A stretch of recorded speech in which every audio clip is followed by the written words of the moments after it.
Doug? Yeah, it's on.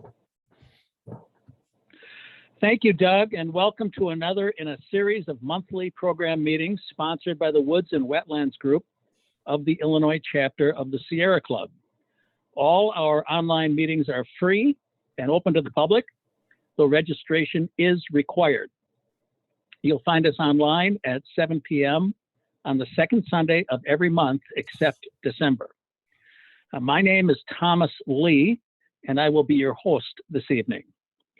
In a moment, we will hear from our featured speaker this evening, Ann Lacy of the International Crane Foundation. Ann will tell us all about the organization's remarkable efforts to save the Sandhill Crane and the whooping crane from extinction. First, though, we have a couple of brief announcements. As Doug said, we are recording this so that you can watch it in the future. Please make sure you remain muted, especially if you have a barking dog, a television, or other commotion in the background. Also, please feel free to ask any questions of our speakers by using the chat room at the bottom of your Zoom screen. My colleagues, Linda and Rosemary, are standing by to select questions and will put them to the speaker. Finally, you will want to make a note of our next meeting on November 14th. We will hear from John Hildebrand, a professor and author who canoed the rivers of Wisconsin and then published a book about his adventures. We will share a bit more about his presentation at the conclusion of tonight's meeting. Now, let's move forward on our featured presentation this evening. Ann Lacy manages the North American program for the International Crane Foundation. Just a minute, I have to plug this in. Excuse me. Ann Lacy manages the North American program for the International Crane Foundation, and she will speak on the successful efforts to save the Sandhill Crane and the whooping crane. A native of Madison, Ann holds undergraduate degrees in both psychology and biology, along with a graduate degree in biology. She's worked for the International Crane Foundation for 20 years. Based in Baraboo, Wisconsin, the International Crane Foundation works to conserve cranes and the ecosystems, watersheds, and flyways on which they depend. Its mission is to provide knowledge, leadership, and inspiration to engage people in resolving threats to cranes and their diverse landscapes. The ICF is perhaps best known for the pioneering work of one of its founders, George Archibald, who worked for 3 years with an endangered female whooping crane to induce it to reproduce. Archibald went so far as to dress up as a male crane. And I'm hoping you can tell us all about that. And at the risk of punning, I have to wonder whether the whooping crane is the first species to owe its survival to a drag crane. I know that was painful. Seriously, the International Crane Foundation's reach extends across the globe. The ICF maintains a regional base in China and shares program offices with partner organizations in Cambodia, India, South Africa, Vietnam, and Zambia. It is committed to a future where all 15 of the world's crane species are secure. This presentation is another in a series of popular online programs offered by the Woods and Wetlands Group of the Illinois chapter of the Sierra Club. It is free and open to the public, though registration is required to obtain the log-on link. Again, feel free to ask any questions of our speakers by using the chat room at the bottom of your screen, and remember to stay online afterward to learn how you can get more involved. And welcome to our Sunday speaker series. The microphone is all yours. Thank you so much. This is great. So hello, Woods and Wetlands Group. We're going to be spending most of our time, all of our time in wetlands today. So Woods will have to come at a different time.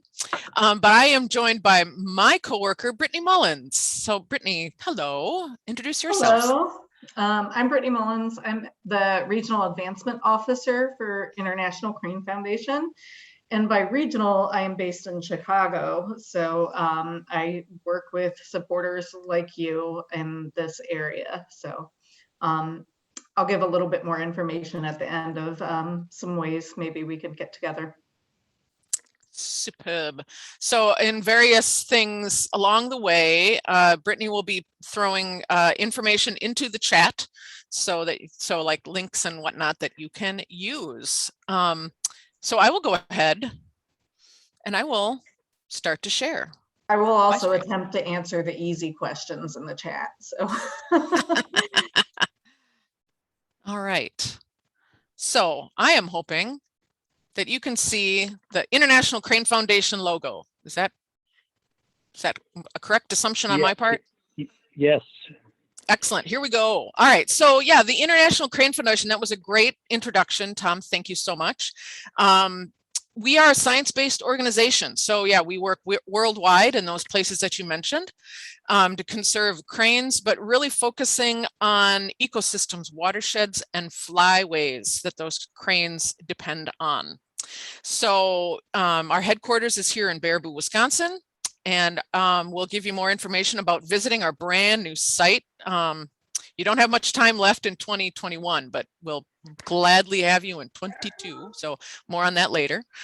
So we, as an organization, we concentrate on not only maintaining a species bank, and whooping crane is one of the kind of the hallmarks of that, but we also work in education. We work in research, reintroduction science, and habitat restoration. And a lot of those places that we work, different combinations. So today, I will talk to you about the cranes of North America, and I encourage you to go to savingcranes.org to find out about all of the other species of crane in the world. There's 15 total.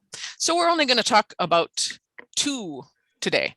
And the interesting thing about the cranes that inhabit our region, very close to both of us in Wisconsin and Illinois, the Sandhill crane is the most common of the 15 crane species in the world. The whooping crane happens to be the most rare of the 15 species. And so we have those right here in our backyard, which is kind of amazing. So talking about Sandhill cranes first, Grus canadensis. So again, this is the most numerous crane species in the world. There are probably about 1 million worldwide. And so of course, here is the exception to that rule. You can see over here, some of them migrate all the way across the Bering Strait into Russia, and they nest over there in Russia. So they are highly adaptable, and that leads to that broad swath of nesting area, but also wintering area. So you can see that they're kind of concentrated in those wintering areas. There are 3 non-migratory subspecies. And so those are found in Mississippi, in Florida, and in Cuba. And I don't know if everybody knows that there are Sandhill cranes in Cuba. And so those are the non-migratory subspecies. But we also have 3 migratory subspecies.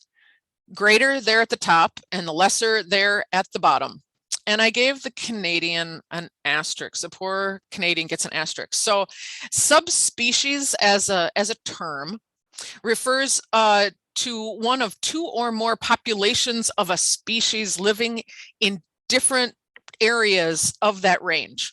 And so they have to vary by some sort of morphological characteristics. So plumage or voice. In the case of cranes, it is entirely size, so their body size. And you can see that in that little graphic there. So some geneticists got together and talked about this, and it was found in 2001. A researcher decided that they had insignificant genetic differentiation. And so it wasn't necessarily a subspecies, that they were probably just a different morph of the greater Sandhill crane. But potato, potato. We still use the name Canadian for a subspecies, and a lot of researchers that have been working on cranes for decades can still discern Canadians from greaters and lessers. So just a little fun fact. So those 3 migratory subspecies are found in a lot of different populations and flyways in North America.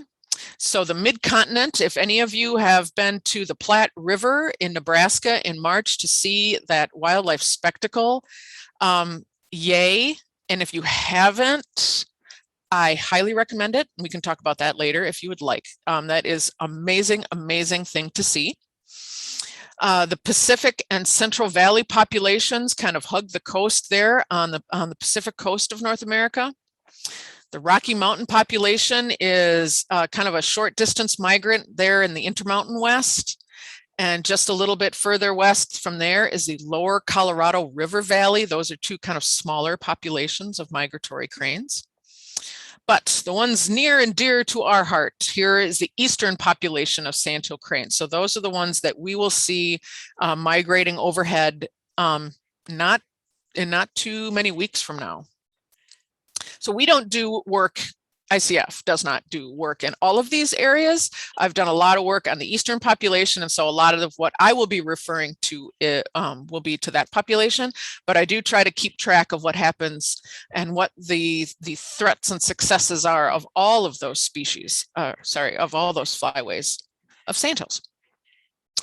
So specifically looking at the eastern population again, so this is the crane that Aldo Leopold famously wrote about in a marshland elegy. He thought that he was going to see them be extirpated in this area in his lifetime.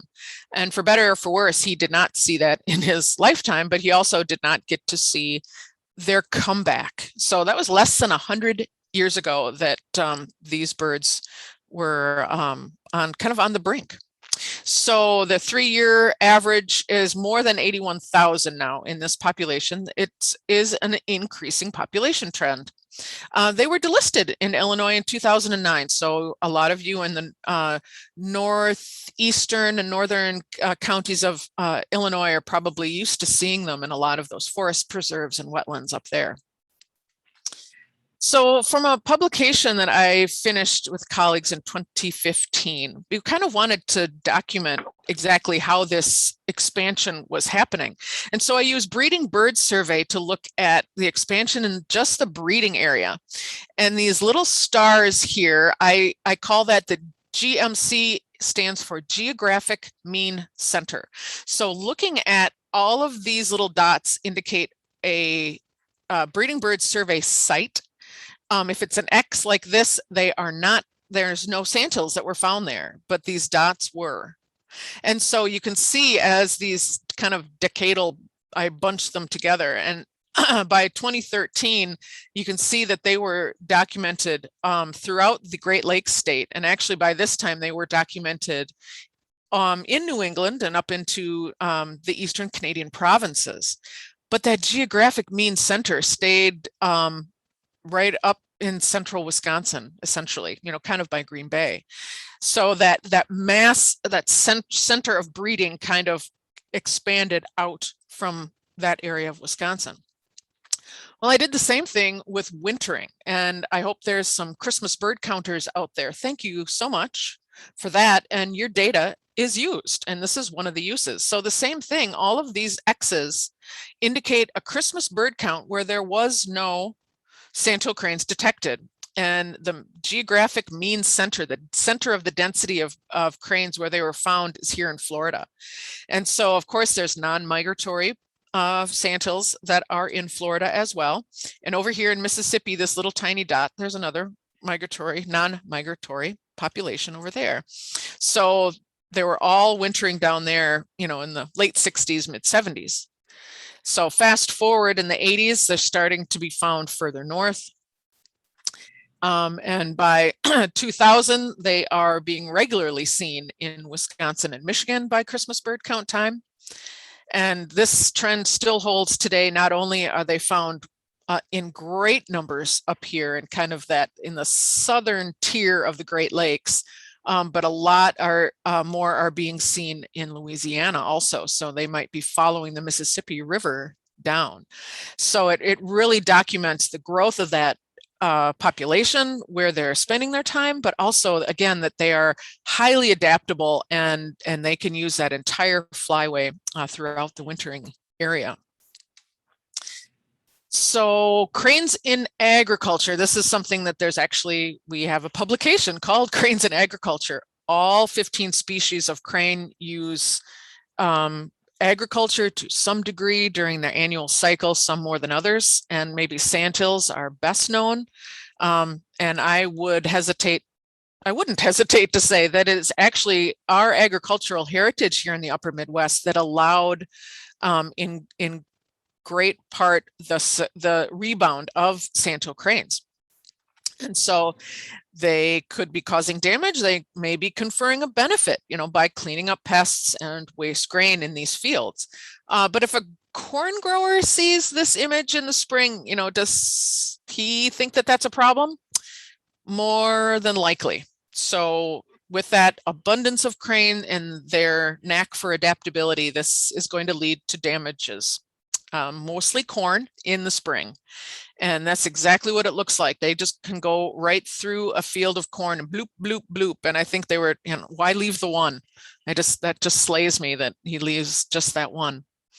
But we here at the Crane Foundation have worked with corn growers, potato vegetable growers, Wisconsin DATCAP, and the developers of bird repellent to come up with an effective way of keeping this damage from happening. And the EPA has approved this. It's called Avapel. And this is one of our test fields. And I have never seen a picture more worth 1,000 words than this one. You can see where there's an area that has been treated with Avapel and where there has been no Avapel treated. And we were able to document crane use through this entire field, and you can see exactly where the treated corn stops. And so now we are desperately trying to make sure that this is available to all farmers, that it is affordable for farmers. This is just one less trouble that they need, and the cost of it sometimes is prohibitive, and we want to make sure that that isn't a cost for farmers. So something else that we do is applied research into collision. Also a big threat to cranes worldwide is collision, and usually with power lines, but also like communication towers and things like that. And so this is just a few miles from the Crane Foundation along the I-90-94 corridor. It's a brand new transmission line, and you can see these static lines. You can barely see them. Well, neither can cranes and other large birds. And so they're marked with bird flight diverters that look like, oh, this is a video. I don't know if it's playing, but this is Thanksgiving Day of 2017 when I was filming these. I won't subject you to that. It's beautiful. You can hear the cranes flying and calling, but you can also hear the interstate, unfortunately. And so I was trying to document these birds flying over and what their reaction was. This is their first migration season that this structure literally is in their airspace, and they had never seen it before. And they're marked with this diverter, which has reflective and glow-in-the-dark components, but also this is called a pigtail, and it just gives the line some visibility. And so I've never documented a crane hitting this power line, but it's also very, very low. And the power company agreed to use low towers and mark the lines right from the get-go. So that is something that we try to track on proper siting of a lot of power lines, and a lot of wind farms, of course, are great. They're not that big of a risk directly to cranes, but those power lines sure are. And so, trying to come up with ways to achieve no net loss, mitigating the mortalities from power lines that we do need, unfortunately, but trying to make sure that those risks are as low as they possibly can be. So other risks to sandhill cranes throughout the continent, climate change is a big one, especially in their wintering areas, as water doesn't come into these areas where they're concentrated in the winter and they don't have safe roosting areas. But something also to think about is changing agricultural systems, going from row crop agriculture to grapes, olives, permanent crops like that are just not crane compatible. You can see here again, there's power lines throughout every flyway.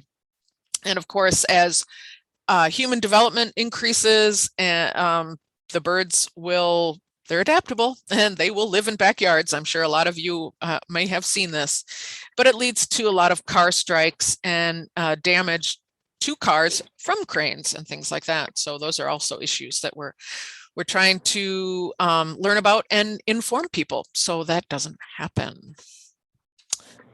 So switching gears, let's talk about that rarest crane species. Can we duplicate the success that we've had with Sandhill cranes with whooping cranes? And that is really the ultimate goal. So let's kind of spin their story.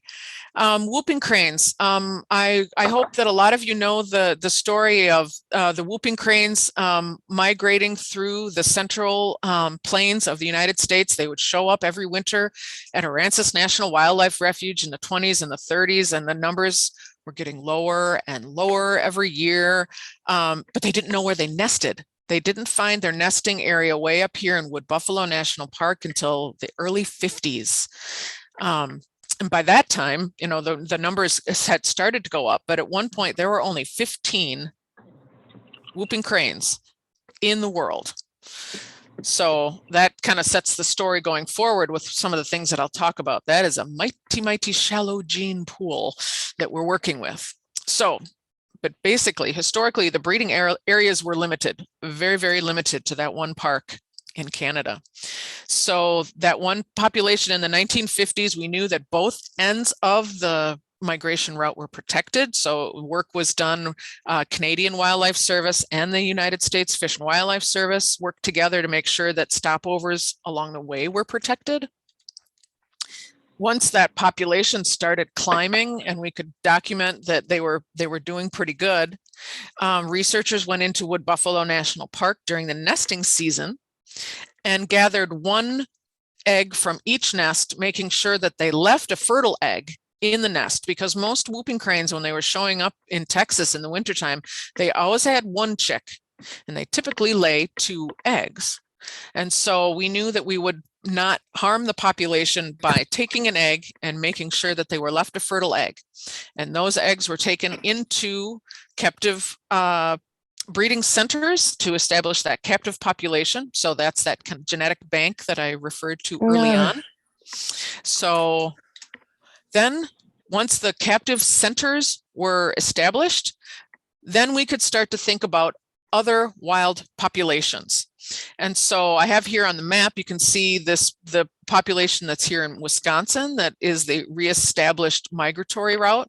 There's also another non-migratory population down here in White Lake Marsh, White Lake wetlands, a non-migratory population that has been established recently in Louisiana. And so why the emphasis on more separate populations? Well, we kind of can go into what it takes to downlist a species. And again, this is from the Whooping Crane Recovery Team, an international group that is led by the Canadian Wildlife Service and the Fish and Wildlife Service again. And there are measurable criteria to try to get the species from endangered to threatened. And so that measurable is really important. We need some sort of goal that we can work towards. So the first one, again, is to establish and maintain a self-sustaining population of whooping crane in the wild. And so that is ongoing. So the one that I'll be talking about here in Wisconsin, migratory, started in 2001. We are not yet self-sustaining. That is really the goal. They need to make more of themselves. That resistant to stochastic environmental events. So what are we talking about? Hurricanes, disease threats and things. And so we really want to make sure that these populations are separate, that they don't mix on the wintering grounds or the breeding grounds, to make sure that to kind of keep those risks to a minimum. But the other objective is to maintain that genetically stable captive population. And so this is just kind of a brief look at all of the captive whooping cranes. This is a breeding chart. So picture one axis being all females and all males on the left here. And these little tiny numbers would be literally the calculus that conservation geneticists have calculated of their genetic value, essentially, especially if they are not too far removed from the Aransas wood buffalo population, or if they are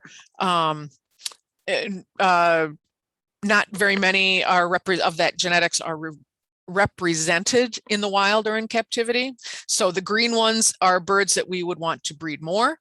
As the colors get darker, we would not want to hesitate to breed more of those birds. And of course, black are either very, very closely related or overrepresented and no longer, they don't want to breed those anymore. And so really trying to increase the depth and breadth of that genetic diversity, bringing us back from 15 birds. So trying to do it quicker than it took millennia to do it before people got involved in the decrease in those birds. So where are we in the eastern migratory population? So this is as of 2020, and we'll update that number at the beginning of the end of this season, beginning of next year.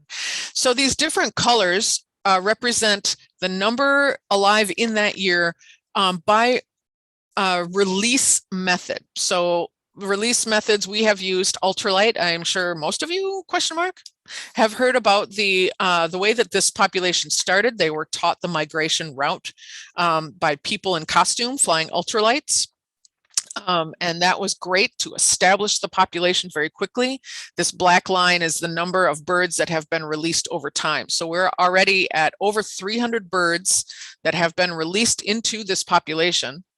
At a certain point when there was enough birds to kind of be on their own and they were migrating naturally, we also raised birds in costume, people in costume, but released them into the company of those older birds to learn the migration route. Then we started releasing birds that were parent reared. And so this is again using our captive population of whooping cranes. I talked too long and it goes on without me. They are raised in captivity by real whooping cranes, but then released out into the wild. And I'll talk more about that later. But what we really need and really want is this green to really get bigger and bigger. These are wild hatched. So that is indicative of how successful we are at getting that population to be self-sustaining. So as our released cohorts have gotten smaller and birds still die naturally in the wild every year, the population number has gone down each year. So that's this number over on this side. And we are now currently up over 80. But again, we'll update that at the end of the year. So as of this spring, we had 84, and this is now changed a little bit, but 14 of these are wild hatch chicks, which is great. And we have 4 more to add to that this year. So this is the numbers of that. So we have a lot of nesting pairs and we have eggs hatching, but we have a poor fledging rate. So these birds are not living long enough to follow their parents on migration. And you can see here this young juvenile following its parents in flight just prior to migration. So as the population was growing and the bird's experience was getting better and better, we had a lot of birds that were nesting. And this middle line indicates the number of chicks that hatch every year.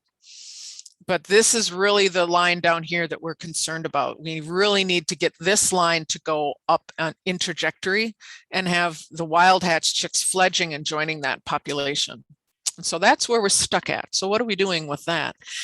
Well, I don't think that there's ever been a population of birds that is so well monitored. These birds are pairing. They're showing these great pairing behaviors. They're finding foods in the wild. Obviously, you have to eat to live. They are setting up territories. They are nesting, and they're having fertile eggs, which is no small feat in itself. So they're hatching these chicks out. So all of these are huge goals in this population that we're meeting, and they are getting that. But yeah, that low productivity, we have the number of birds that are getting young ones to this size and migrating with them is way too low. So here's a simple question. Why is that? And I can tell you, having been in them, there is many a meeting to try and distill down what is at the root of this. So we need something that we can measure, we can compare, that we can eventually manage for and fix. So we kind of boiled it down to two of the simplest things that we could think of. Is it the habitat or is it their behavior? And so here's an example of a caretaker in costume that is raising these chicks. And this happens to be at the captive rearing facility at the International Crane Foundation. So they do a good job. We are professionals at raising cranes, but are they missing something? Probably. They're not real cranes. And we really want real whooping cranes to raise young birds. And so trying to think about behavior, one thing that we can do is switch from raising birds in costume to only focusing on raising birds in captivity, but with real whooping cranes, and then taking those young juveniles in the fall and releasing them into the company of adults in the fall to learn the migration route. So that's what we're doing in a nutshell for behavior. And so it takes a long time for those birds to mature, to pair, and to nest. So it'll take another 5 to 10 years after release to see if they are successful at that. And there's innumerable other variables in that, but that's what we're doing for behavior. But what about habitat? So looking at this map, this red outline is to the best that we can delineate the historic breeding range, the historic breeding range of the whooping crane. You can see that there was probably, it extended into northern Illinois even. But again, right now, the only natural breeding population is up in wood buffalo. So that is the only benchmark that we have for what these birds need and or do well in. And so this is a picture in the upper right. That is Wood Buffalo National Park. It is vast. It is almost entirely wetland. It is enormous. But back in the day, their stronghold was probably here in the prairie potholes in the Dakotas and down into Minnesota and in Iowa. And it looked like that. Excuse me, may I make Mhm. one comment? I noticed that there's no activity of cranes in the Upper Peninsula of Michigan. Correct. We live in the Upper Peninsula of Michigan. Mhm. We see cranes all the time raising chicks. Yes. And we are have going to be taking questions at the end if you'd like to talk at that time. Let's let the speaker finish. Sure, I'm sorry. Thank you. I didn't realize. Yep. Sure. Okay. Sorry. Bring me back to that. I happy to deal with that. So, well, thinking about whooping cranes specifically, wood buffalo, and comparing it to what the prairie pothole region looked like.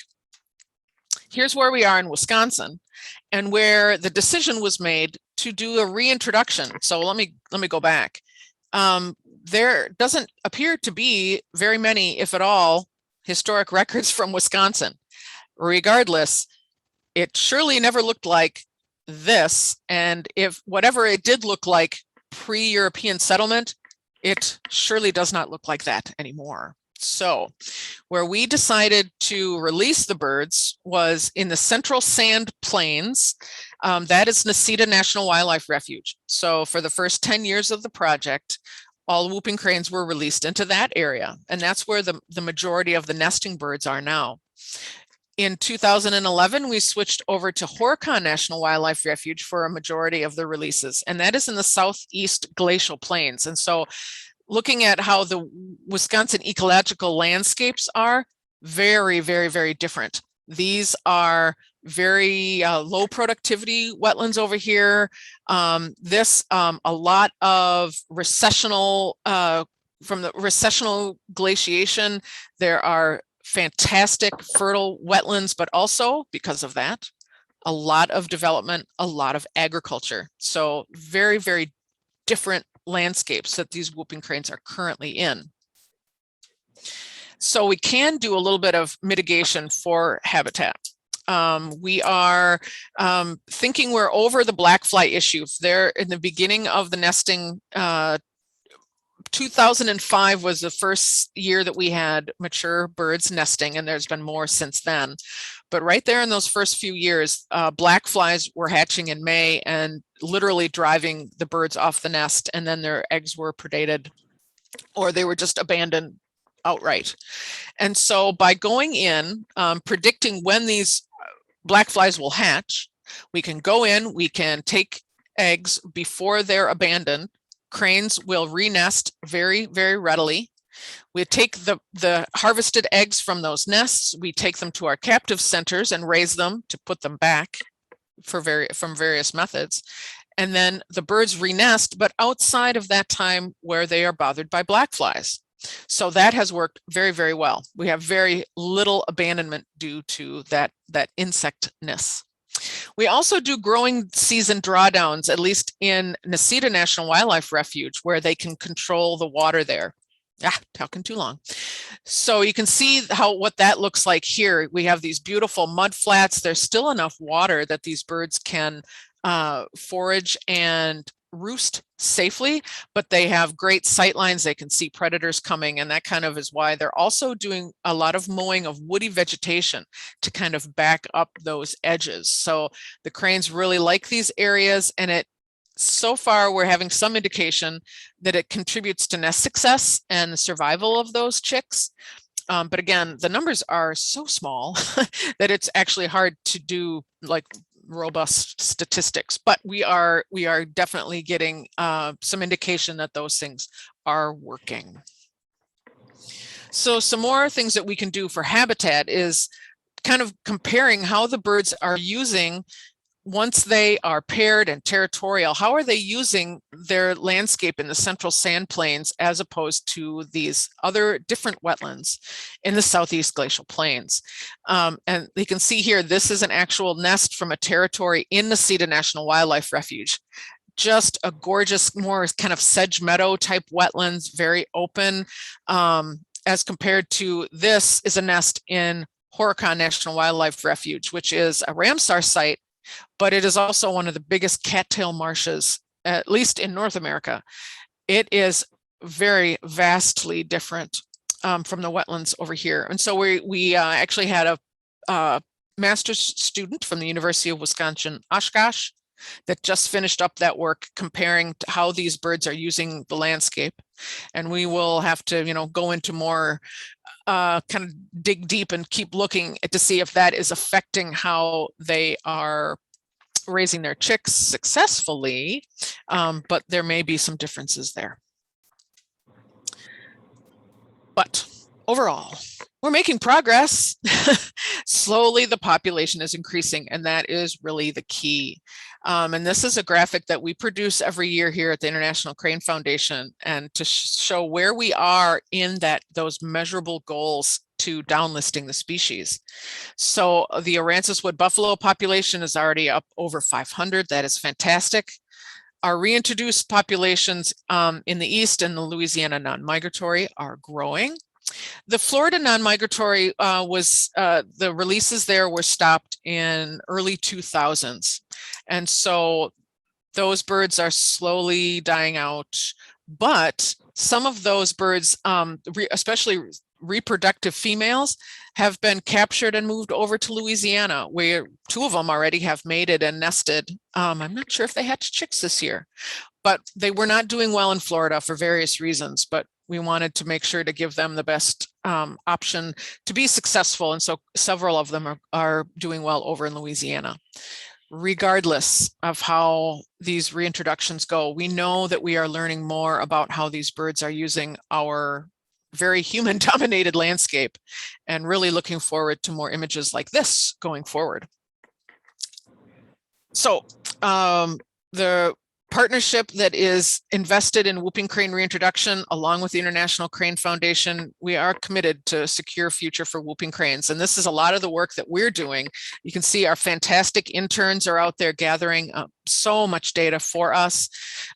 We have kind of a regular stream of our interns that stay on and do an extra year of research and segue that into a master's degree. Here's Nikki is looking into some things that might be affecting the birds and their territories, such as predation. So she has just started at the University of Wisconsin-Madison, doing that work for us. And of course, this is our mascot, Hope, because we hope that this works. Children are the hope. we do so much outreach and really getting them enthused about their environment and cranes and the place that they hold in our environment, and really make them want to learn more about these great landscapes. So this is our dream. This is an actual photo from Necedah National Wildlife Refuge, and it just is so indicative of what, what we really want to happen. There's a pair of breeding territorial cranes that are making it known that it's their territory, and this is their chick, and 2 captive reared birds that are released, and other younger birds that are doing their thing. And oh boy, this is really what we want to see going forward. This is our hope. So that is a really quick browse through the Cranes of North America, and I hope there's questions, and I'd be happy to take them now. Excellent. Should I could deal with the birds in the UP quick? Yes, by all means, why don't you? Yeah, go ahead, and then I'm sure we've got plenty of questions for you. That was just an excellent presentation, but I think the questions are going to be very robust. Yep, I love the questions. So you had asked when I was talking about whooping cranes, but yes, Sandhill Cranes in the UP. That was also one of the few places back when Aldo Leopold was writing his elegy. That was one of the few places that still had a few breeding pairs, and so I kind of described how the birds were growing outward. There was always birds in the UP, and there. So that's kind of like a small little breeding core that has expanded up into Ontario, and almost every county in Wisconsin has breeding cranes. I'm fairly certain that even in the UP and where it's much more forested, I'm sure that there's all of those counties have breeding sandhill cranes as well, but no whooping cranes. Thank you. You bet. All right. Bring it on. What do we got? Rosemary, do you want to take the one from Neil? Oh, I didn't see Neil's. I have the other I'll one. take that. I'll take that one. He asked early on. I think it's Neil. He lives in McHenry County, and he's wondering why he's seeing a lot of cranes there. In fact, he has seen them recently, and I think the question is that typical? Are they typically here over McHenry? Now, McHenry County, for you in Wisconsin, is to our west. So it's just to the west of Lake County. Yes. There was a graduate student at the University of Illinois that was actually doing his thesis and doctoral work on cranes in that area and how successful they were. So absolutely, there's been cranes breeding there probably since the 1990s and doing very, very well in all of those forest preserves and other places. So yes, and now in the fall, they'll probably be congregating, but they're in open areas foraging, and you'll see them more at this time of year. So I know that Brittany posted where you can report a banded crane, and that's whooping crane or sandhill. And because of Jeff Fox's work in those counties, I think he did Lake County as well, you may see a sandhill crane with bands. And we get regular reports of those. So keep your eyes peeled for banded sandhills in that area or whooping cranes migrating through, and then report them to us, because that is fantastic information. How do we go about that? Just say, I saw a banded crane? Well, there's the link that Brittany posted in the chat has a link that goes to a page, and you can just fill it out, who you are. If you have pictures, you can upload pictures, where and when. There's a map that you can put a point on, so it's easy peasy. All right, and I'll take this one, and then you can take the one about Avapel, Rosemary. Our Suzanne would like to know which of the subspecies are found in northeastern Illinois. Oh, yep. Only greater subspecies of sandhill crane are in this flyway. So all the birds that we have here. couple of the other flyways are only greater. Rocky Mountain and the lower Colorado River Valley. Those are all greater sandhill cranes that are migrating. The other flyways have a mix of the other subspecies. So especially at the Platte River, when you go to the Platte River, you would be able to see all three of those subspecies. Well, that'll lead right into Tom's question, and he wanted to know a little more about the Platte River Migration Congregation. And I think after you wrote that question, I think you covered quite a bit of it there. Is there anything else to add? You know what? If Brittany can bring up, I did a From the Field webinar talking about crane places, and I talk about going to see the cranes at the Platte River. So generally, middle of March is when the peak is, anywhere between Kearney and Grand Island. That's about, they use about an 80-mile stretch of the Platte River. But if you'd like to go and see our From the Field series of webinars, there's a whole mess load of them and they're all great. But I do one called Crane Places. I think that's what it's called. And there's other places to see migration. For you folks in Illinois, you could go over to Jasper Pulaski, which is in northwestern Indiana, and that's where our birds stage by the thousands in later November into December on their migration south. Okay, Susan has another question. Can you speak about the coloration of the cranes at various stages for both the Hoopers and the Sandhills? Oh, sure. Yeah, so it's interesting at this picture that is still up here about you can see the juveniles. The whooping cranes have that typical, if you've ever seen a sandhill crane chick, they have that beautiful cinnamon buffy brown.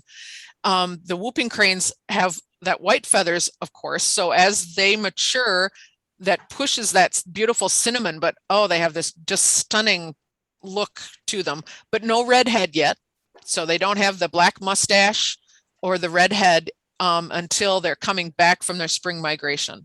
So that's how you can tell a juvenile whooping crane. But the sandhills are similar. They don't have any gray. As a juvenile, they keep that cinnamon look, but they don't have a red head. And then they come back from their first migration, and they will be gray, and they'll have the red head, and they'll look just like the adults. But some sandhills have that red look. So those are adult breeding birds, and they might have almost this color on their body. And that is because they paint their feathers. They will take mud from these beautiful, beautiful wetlands that they nest in, and they are iron rich. And of course, you take that iron out of anaerobic environment and it hits oxygen and it's going to rust, and it literally stains their feathers that rusty red. And so that is typically breeding birds that will do that. And guessing, looking at, you can see the picture here in the back, that's perfect camouflage in the springtime before the cattails turn green. Best guess is that it is camouflage, but it could be for other things, but that's why a lot of sandhill cranes have that rusty red color. Do they do it with their beaks? Mm-hmm. They take a chunk, and I've seen them, they have this big old mucky goo and with vegetation, so it has some structure like a paintbrush, and they will just dig it in. It is fascinating to see. Amazing. Do you want to take I have another Spiro's? Yeah, I have another one from Tom about that small group you were talking about. He wants to know, are there any reproductive consequences, favorable or unfavorable, traceable back to the small gene pool of a tiny population of whooping cranes in the 20th century? You were talking about 15. Yeah, that is a little out of my element, but having spent 20 years, in not close interaction, but listening to my colleagues in the captive world, it's a lot of these birds, and part of it might be that they're being raised in a captive environment as well. But there are sometimes some leg issues that they have splayed legs, or sometimes the wing development might not be good. I mean, it's not like they have 3 eyes, so at least there's that. But it's hard to tell the manifestation of, any truly fatal gene flaws have gone away. But might there be some kind of sublethal effects that they're more susceptible to environmental contaminants or parasites or things like that? Possibly. But that's out of my wheelhouse. So that's just kind of a guess. And so that's why we really focus on spreading out those breeding birds and making sure that we do not overrepresent any given birds that might be overrepresented already. And there's talk of maybe going back to the wood buffalo population and starting egg collections again to kind of give a shot in the arm to the captive genetics. But that's conversations that are way out here right now. So it might happen again in the future. It sounds like it's typical inbreeding conditions that are just, you can't beat it. You have to really. But then I've talked to a bird geneticist that said, as a group, birds don't have that big of genetic variation. And I just kind of looked at him and went, sure. Geneticists, I hope there's no geneticists out there in the crowd. It's Greek to me. Right. Oh, you had it.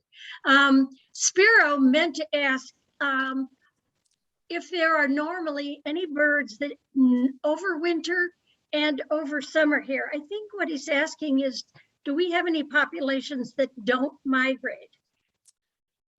No.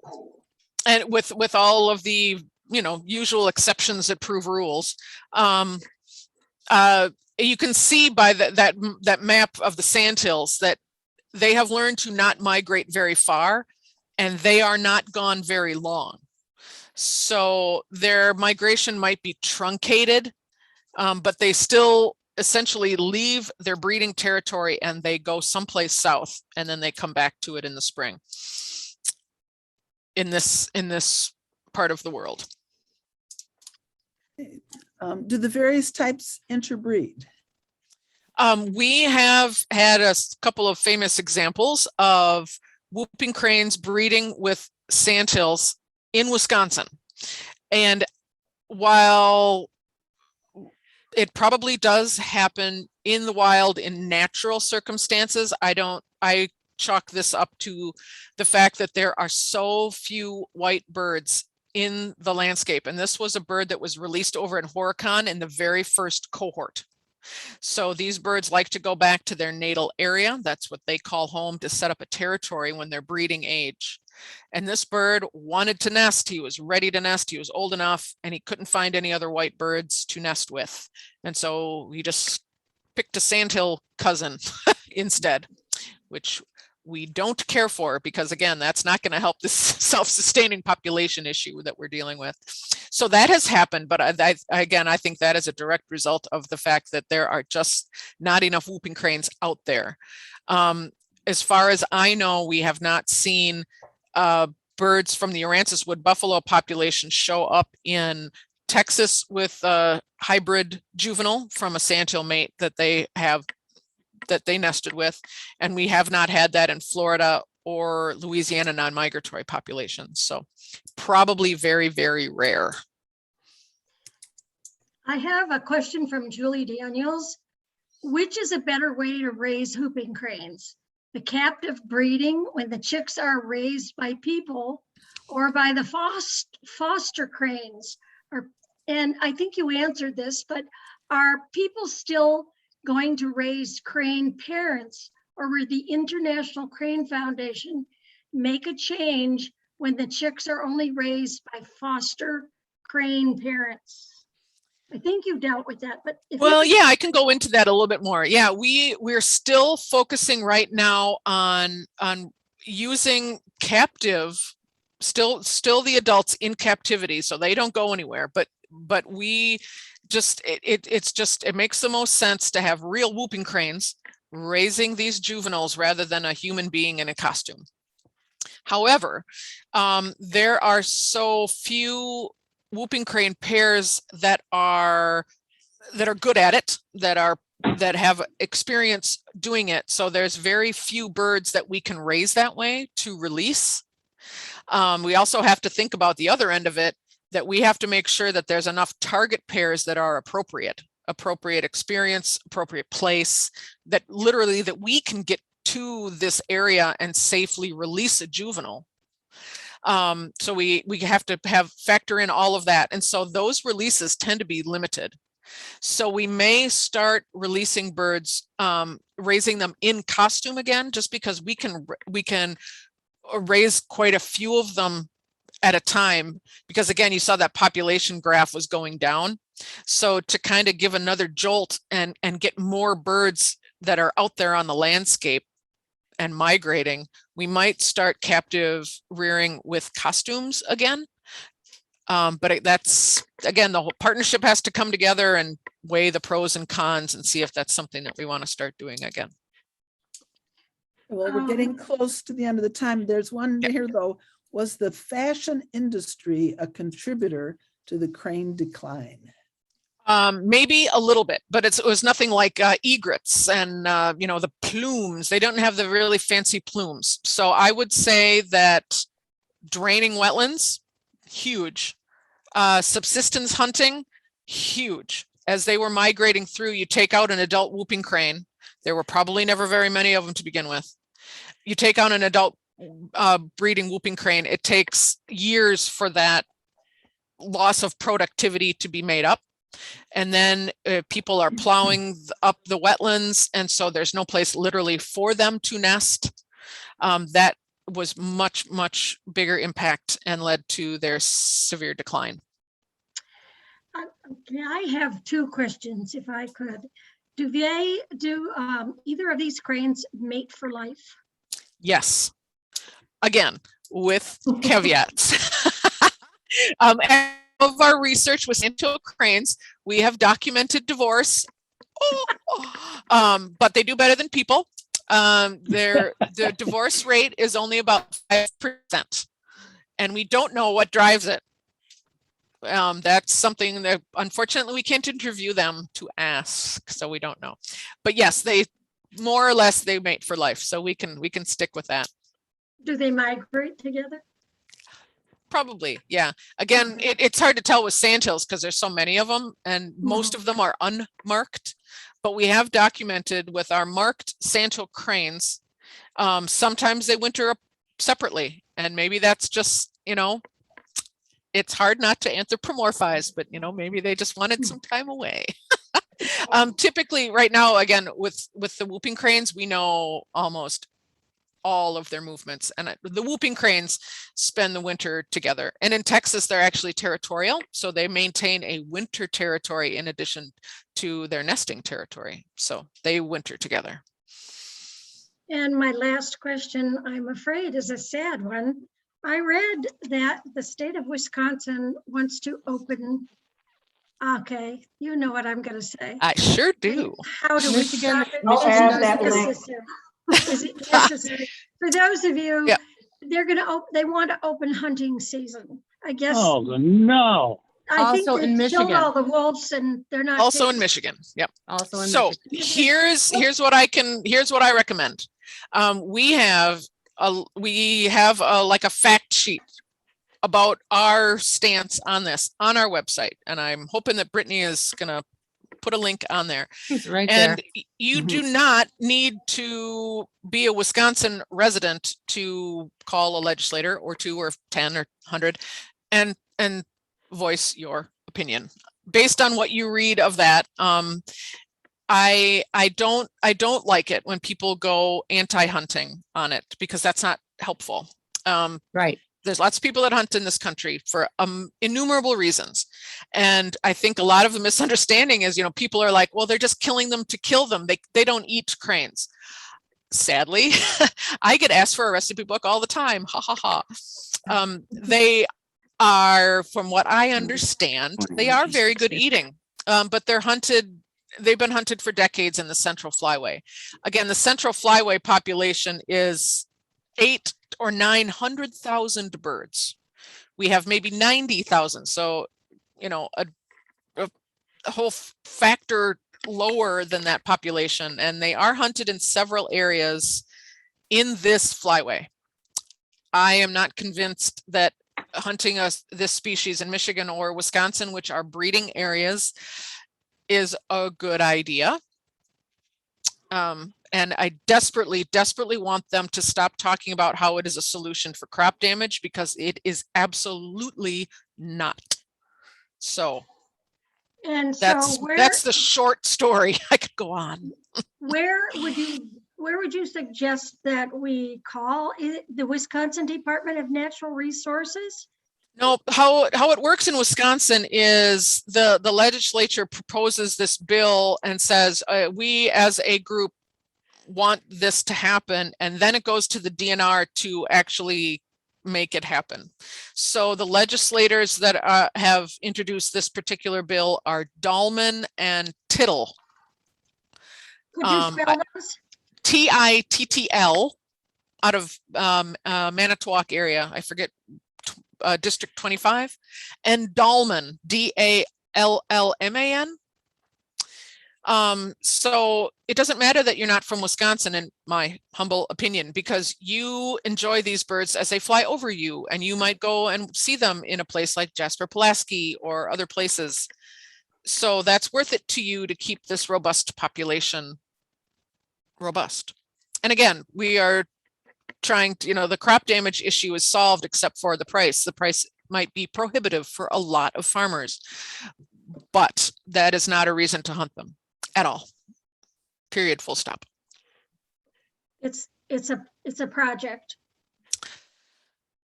Oh, yes, it's a challenge. I believe we have hit the end of our questions. Excellent. I believe Thomas has some closing remarks. Well, thank you very, very much. This was just an absolutely spectacular presentation. We are so much in debt to you. A couple of thoughts. Number one, what can environmentalists do, generally speaking, to help ensure the survival of cranes? That's more of a general question. And then the more specific question is, how can environmentalists in Illinois, for example, help the International Crane Foundation in its work? So two separate questions. One, generally, what can we do to help the cranes? And then more specifically, what can we do to help the International Crane Foundation? So generally, the things that you would do for any other cause: educate yourself, educate others, discussion, rational, calm discussions. So like with the hunting thing, figure out, do people really want to hunt them? Is that something that they want? What are the reasons for it? Have this discussion, make some phone calls, make your voice heard, educate yourself and others. To help us, we are a membership organization, and by membership, you support our work here in this flyway with raising whooping cranes. So you can see those whooping cranes flying over your head on their southern migration and northern migration, but also all around the world. And we work more with people, quite honestly, than with cranes. It's really stunning. So please peruse some of our projects. It's really amazing. And I can't even tell you just some of the most amazing projects we have in Africa, in China, in addition to here in North America. And we would love to see you on our site next year, or you have until the 31st of October to visit us here. If you'd like to come up next weekend, it's our member day. And so please become a member and come on up and see us, and we'll have special programming on Saturday. Will you describe what we would find if we drove up to Baraboo to the Crane Foundation? Our claim to fame, in addition to, stunning people. We have the only place in the world where you can see all 15 species of crane. But these species of crane now on display, we talk about our work, we talk about their importance in their area of the world, but they're in new exhibits that that have these stunning murals. They have little wetlands where you can see a crane be a crane with a backdrop of what it looks like as a Saris crane in Thailand, or a red-crowned crane in Hokkaido, Japan. So just stunning. And our prairie, another thing that our department works on, but I am very proud of our prairie work. And so we have restored prairies and wetlands here on our site, and we have nature trails that are divine. Well, this has been absolutely spectacular, Anne. And I could go on and on. Both. Thank you both. I've learned, and I'm sure all of our listeners tonight have learned a great deal, and we are just so appreciative of your time. Now, before we adjourn my for pleasure. the evening, please remember to join us next month on November 14th, when author John Hildebrand will talk on what he's learned by paddling a canoe on many of Wisconsin's wild rivers. Now, just as a footnote here, what we learned prior to the presentation is that Anne Lacy was a student of John Hildebrand. I won't say how many years ago because I don't know, but they have a connection. So what goes around comes around. Long before asphalt or even cobblestone, rivers were the original blue highways of America, connecting city and countryside and everywhere in between. They were the open road where travelers could expect to meet anyone and where all kinds of possibility lay just around the next bend. So when John set out to rediscover his home state of Wisconsin, a place torn by deep cultural and political divisions, he went by canoe. And you can come along on his journey and see what he saw when John joins us online. That's Sunday night, 7 p.m. on November 14th. You do need to register. You register for it just as you registered for tonight's program by going to sierraclub.org/Illinois, and then going to the events calendar and scrolling down to November 14th and then clicking on that link. To get more involved in the Sierra Club of Illinois, please, by all means, go to our site, sierraclub.org/Illinois, and become a member. And we would love to have you. Simply by entering your zip code, you are assigned to one of the, 13 or 14 groups that we have in the Illinois chapter. So if you live in Lake County, you will automatically be assigned to the Woods and Wetlands group. We have more than 2,500 members in Lake County, Illinois. So you will be in good company if you join us on this wonderful journey. Thank you all for joining us on another Woods and Wetlands speaker meeting, and we hope you will get involved, and we hope to see you again next month. Thanks once again to Anne Lacy and her colleague Brittany for an absolutely spectacular presentation tonight. Good night, everyone.